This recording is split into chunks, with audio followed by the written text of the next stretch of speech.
All right, so we're going to do an unboxing of the Harbor Freight Tools Bauer thickness planer. 15 amp, 9400 RPM, 12.5-inch portable thickness planer. Just bought this for about $320 at Harbor Freight.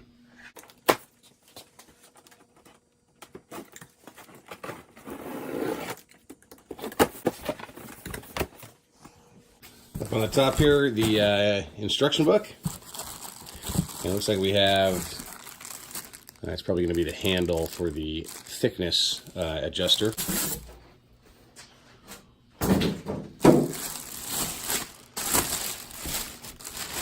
Not too much extraneous stuff in the box.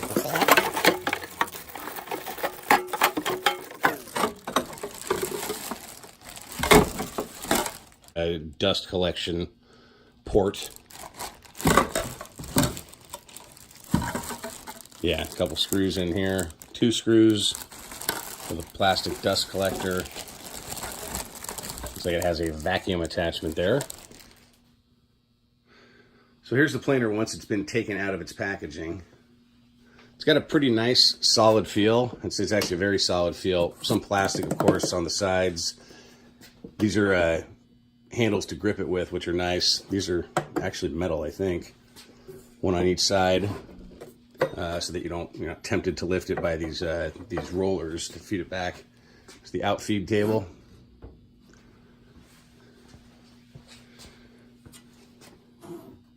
And the in-feed tray.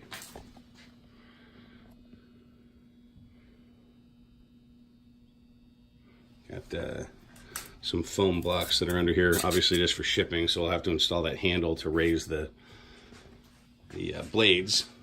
Got a really solid feel to it, though. It's listed at being 64.5 pounds, so it feels relatively stable. Of course, they recommend bolting it down before you turn it on and use it.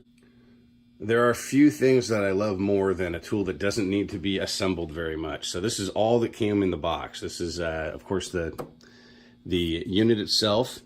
Then you have this dust collector attachment. This is just another collector to the dust collector, which goes on the end. An adapter. These 2 bolts that came with that, which are used to clamp the or to bolt the collector to the unit.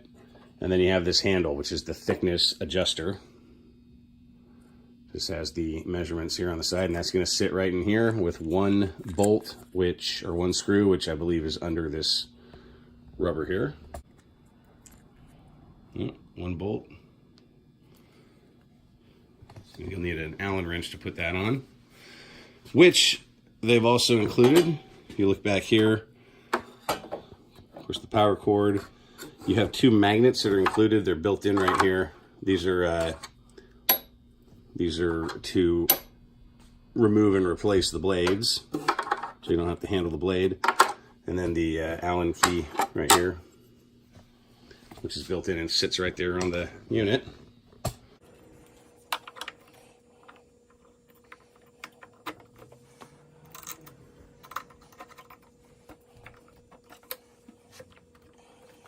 And then back here on the back of the machine, just above the outfeed tray, what you're going to have is this slot where, if you've never used a planer before, they spit out a ton of wood chips. Pretty big, bigger than just your average sawdust. You're going to get all these wood shavings coming out that are shaving off the top of the board. So this, I guess, dust collector or dust attachment, you might want to call it, is pretty handy. 2 bolts. 2 holes already, of course, drilled into the unit here. And looks like it's going to be an easy install. You can make this thing, this dust port, face either way that you want. So you put it on whatever side is more convenient for your dust collection system. Or simply for your shop vac, whatever you're using.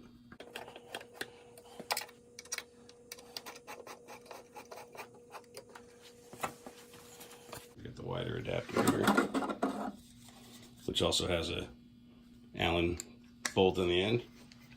There we go. It's actually really snug on there. Don't need much tightening. A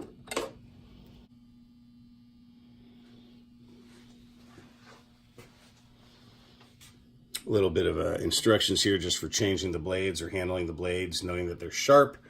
Of course, it comes with two blades. They're sharpened on both sides. And the infeed side over here, we'll just take these, give this a turn. It's got the 1/16 of an inch, 16th markings on here. We're going to raise it so we can get the styrofoam blocks out. The infeed and the outfeed tables or trays, whatever you like to call them, they have just the screws down here for adjusting so that you leave the, you put a level here, they say, and make sure that it's even with the tray underneath the actual saw, underneath the actual blades. You got the power switch here, removable safety key for if you're leaving it unattended. You got little ones in the house or anyone that might be tempted to turn it on and then put their hand under it. Want to avoid that at all costs. I'm just going to plug it in here and see if it actually is working. Got one piece of wood that it's not horribly rough, but it's pretty dirty. Little piece of scrap. Power.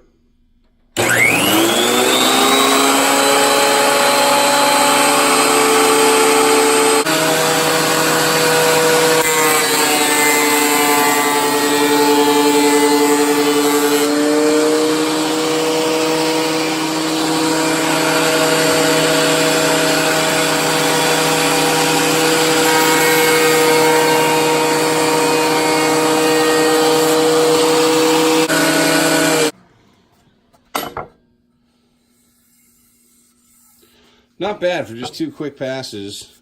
It's I probably could have lowered it a little bit more, but definitely not too bad.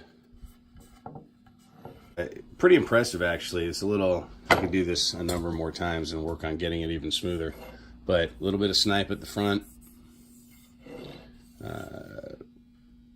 little snipe at the end. Definitely much less noticeable.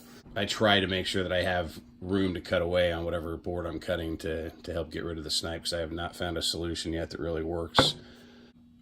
Definitely impressed with the first pass. Second pass, just for a inexpensive planer, about as inexpensive as you're going to find.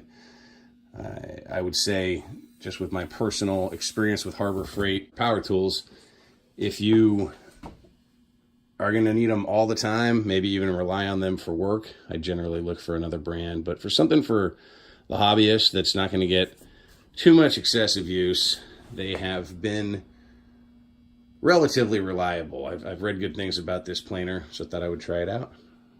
Thanks for watching.